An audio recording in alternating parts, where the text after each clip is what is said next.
Welcome everybody back to the channel with another brand new video. Hope everybody's having a fantastic day today, and today's video is going to be another Wonder Guide video. Yes guys, I have already uploaded a Wonder Guide video on a different comp already a couple days ago, and if you guys haven't watched the video yet, you guys will find it somewhere in the top right corner, probably in the I button, hopefully. So today's video is going to be on another blast comp that gets used often in Wonders by a variety type of fleets, but many of them don't really know how to use that comp, and even if they know how to use it, they don't really know when to use that comp. Now personally, to me, knowing when to use the comp is more important than knowing how to use the comp, and that is exactly what we are going to break down today, and we are going to learn both of them. So in this video, I will be sharing with you guys the basics of 055 so that you know how to use a 055 and when to use a 055. Now let's try to understand what a 055 is. 055 is a Wonder comp that includes approximately 50% range troops and 50% cavalry troops.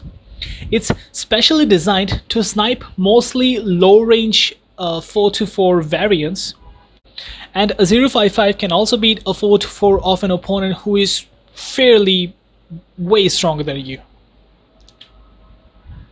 The main question is, when should we use a 055? Now this part is going to be really similar to the 208 video part, so if you guys don't want to go through this video, I have timestamps down in the description so you guys can jump through the next section.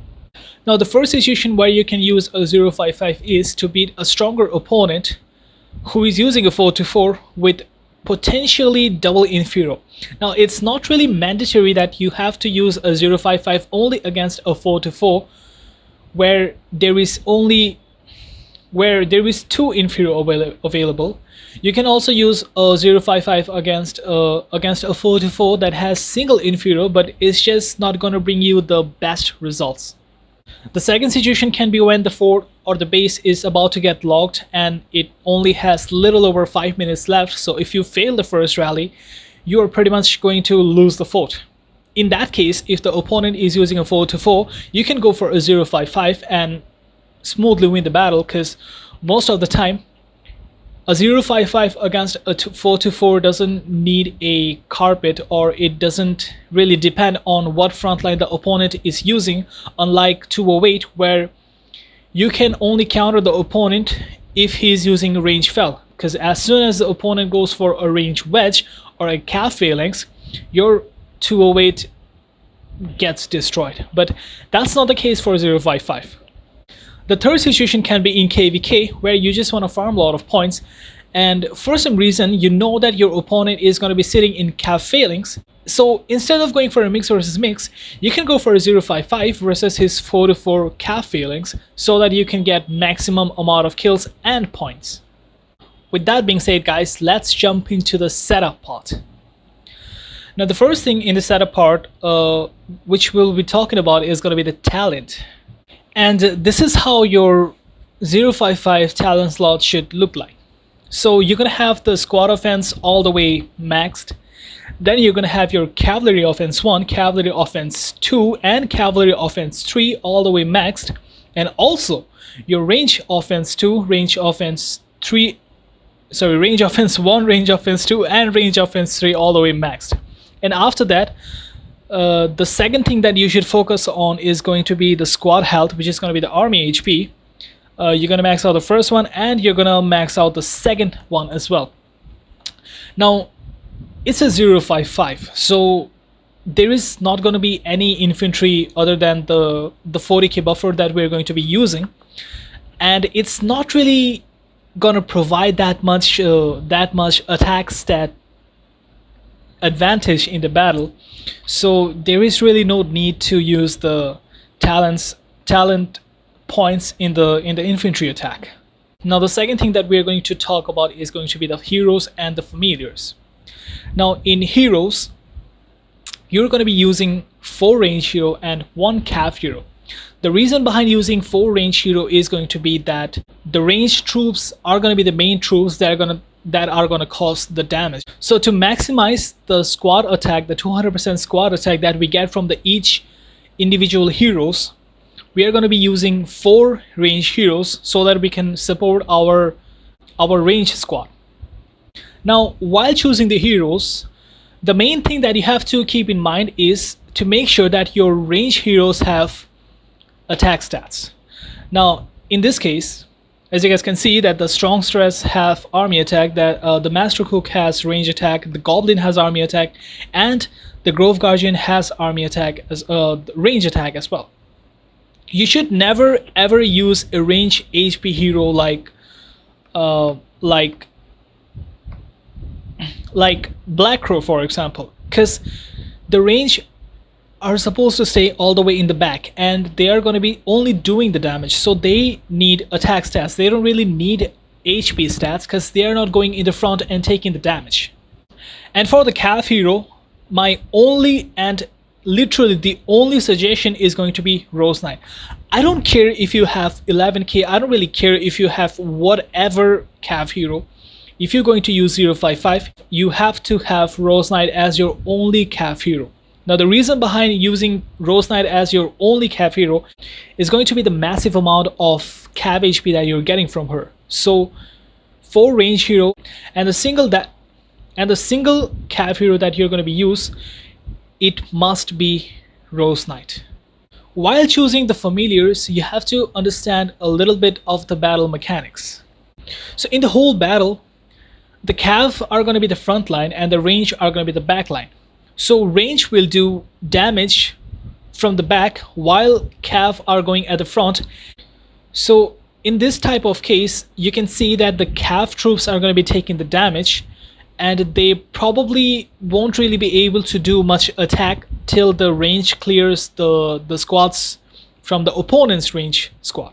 So in that type of situation, what you need to focus on is going to be the range attack. So that's why we're going to be going for the Black Wing. And then we are going to be going for the queen bee as well, and we will obviously need the Cav shield because our Cav will stay in the front line and they will die. They will start dying as soon as the battle starts. So to make sure that we can keep our cavalry troops alive as long as possible, we are going to end up using the Cav shield fam. And for the 4th fam, what you can go for is going to be the Cav stacker. The reason behind using this is you shouldn't really avoid Cav attack. You will need Cav attack, obviously. It's not something that should be an absolute priority, but it's something that you obviously need. And another thing is your cavalry troops are going to die really fast as soon as the battle starts. So when 10% of your troops dies, this familiar is going to trigger and it's going to get used. For the 5th familiar, you can go for something like the Jade. If you don't have the Jade, you can either choose anything between the Frostwing or the Gargantua. Okay, the 3rd thing that we're going to be talking about is going to be the 055 gear. Now, when I made the 208 video, a very important thing that I forgot to mention is the F2P version of the gear. So in this video, I'm going to mention the F2P version of the gear that you can use. So if you're not really F2P, but if you're a low tier lead, if you don't really have any champ pieces, this is something that you can go for. The Skull Crusher is going to be absolutely amazing for the range attack that we absolutely need it. And then the Bumblebee Helm is going to be amazing as well for both the range attack and the Cav attack and the army HP as well. And then you can go for something like this hardened carapace or whatever the fuck it is. It's going to be really good for the range attack. But if you have this piece, the beastly breastplate, you can go for that as well for the range attack, because you don't really need the Cav attack. Like it's not something that you should ignore, but it's just something that you don't have to prioritize. For the helmet, some people go for the Gargantua belt, but I personally recommend going for the Dragon's Talon. For the offhand, I would say go for the codex. I don't really care like what piece you have. You can have the champion Qatar. You can have the myths. You can have the dragon fist. But I would still say go for only the eternal codex. And the reason behind that is, by default, this piece has cav HP, which is incredibly important for this comp. Like if you look at this gear piece, if you look at the stats of this gear, it feels like this gear piece is literally made only for 055. From the accessory side, you can go for the cups as well, because you don't really need the cav attack. As I said again, this is not something that you have to prioritize, but this is something that is really useful if you have by default. So the cup is going to be absolutely amazing for the range attack. Then the rings are going to be really amazing for the army HP and the range attack as well. So this is something that you can go for if you don't have any champ pieces.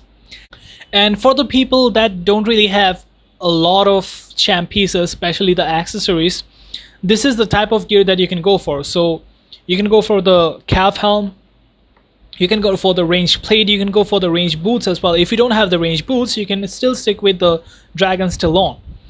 And I think the skull crusher is really amazing even if you have any champ pieces. Like this one, for example, I don't really recommend anybody building this dog shit.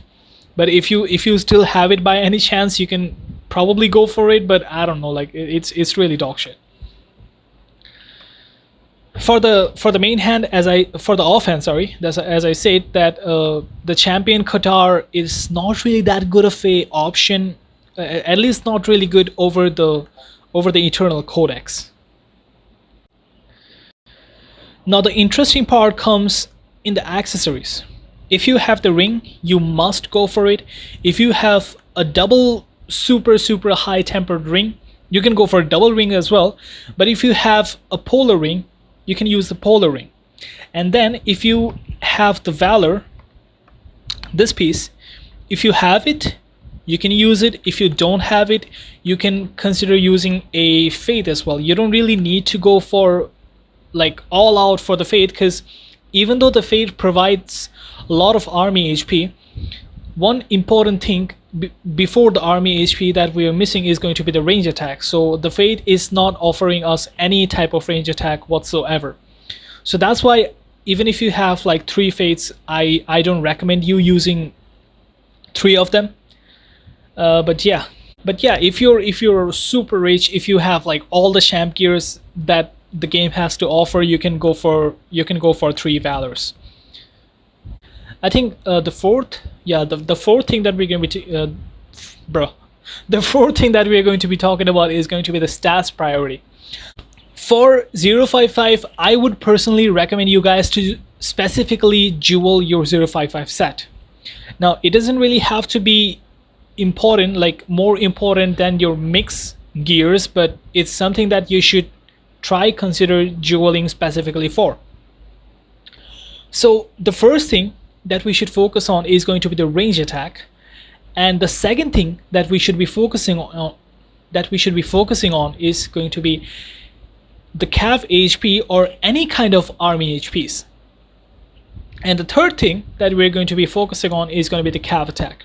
Now the cav attack is not insanely important, but again, this is not something that we should ignore, because by any chance, if the opponent ends up taking the rally in an infantry phalanx and you don't have enough cav attack, you're going to be losing the battle horribly.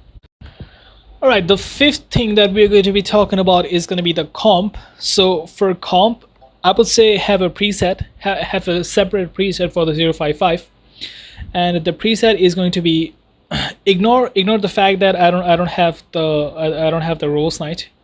My setup is kind of wrong right now, because I've in this account the owner is using the Lord Weaver as its lead, so it's kind of messed up.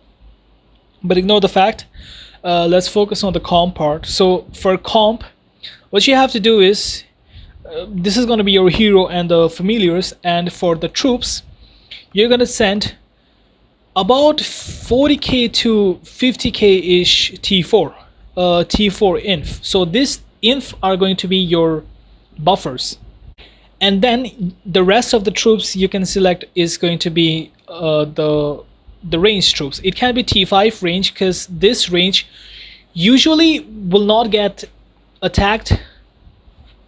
Now you can go for a full T5 range because usually when you're rallying somebody with a 055, the range in the 055 wouldn't really get damaged that much, so you can comfortably go for pure T5 range if you want to. Alright, so with all that being said, now we are going to be talking about formation and some of the familiars and the heroes and other choices that we have to make to get the maximum results. Now everybody knows that infantry wedge is the best formation for your 055. But here are some things that I want to explain to you guys. So as you guys can see that I went for a 055 against a 4-4, against a range phalanx 4-4, and I won the battle. And if you remember correctly, there was one thing that I mentioned before in the video, that the inf wedge 055 works best against an opponent who is using a 4-4 with double inf hero. Now in the first report I was using a 659, yeah, pretty much a 659 or a 4-4 with single inf hero.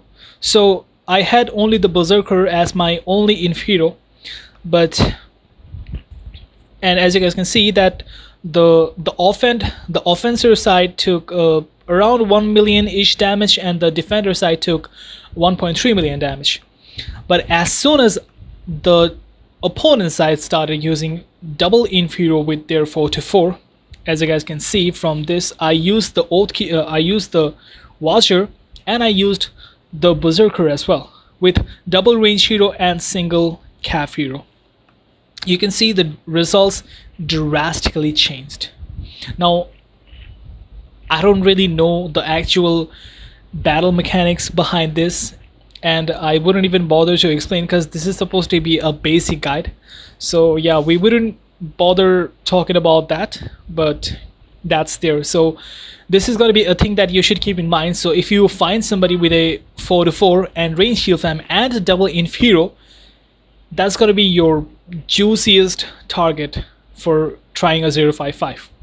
Another thing that I have to explain to you guys is when I say that you have to use Rose Knight as your only cav hero, and it doesn't matter what type of heroes you have, even if you have 11k, you should still use Rose Knight as your only cav hero. And here is why. So as you guys can see that in this report, I used the Rose Knight for my 055, and I ended up taking around 1.06 million damage. But when I went for the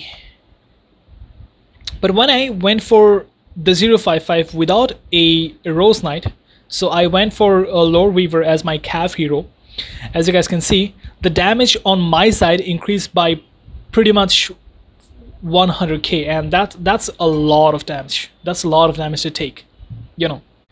And if you look at the report closely, that my cav damage was almost 1 million, and when I used the Rose Knight as my only cavalry hero, my cav damage was pretty much 900k ish. So you guys can see that the cav max HP that we are getting from the Rose Knight is really helping our cav to survive as long as possible in the battle. One more little change that I should mention you guys is going to be the familiar. Now if you guys follow YouTube and you guys see some other 055 tutorial videos, you guys will see that some people will end up recommending the Frostwing over something like the Jade Worm familiar. Now let me show you guys the difference between the Jade Worm and the Frostwing familiar. So as you guys can see in this report, that I took 1.2 million damage while the opponent took 1.4 million damage. But when I used the Jade Worm instead of the Frostwing, my opponent took 1.3 5 million damage and I took 1.06 million damage. So you guys can see that the opponent took about 500 to 600k more damage, while I took a whopping 200k more damage. So here is what happened. So if you guys look at the description of how the Frostwing Familiar works, it says deals 150% damage every 4 seconds for up to 5 times to one of the largest enemy squads, and damage is based on your initial cav attack when 8% of your troops have fallen. Now it clearly says that damage is based on your initial cavalry attack. So it's gonna work better when you have a higher cavalry attack, but in your 055 you're gonna have to prioritize your range attack over your cav attack, so you probably wouldn't end up with a lot of cav attack, and that is the reason Frostwing wouldn't really work that well. But on the other hand, if you guys look at the Jade Worm,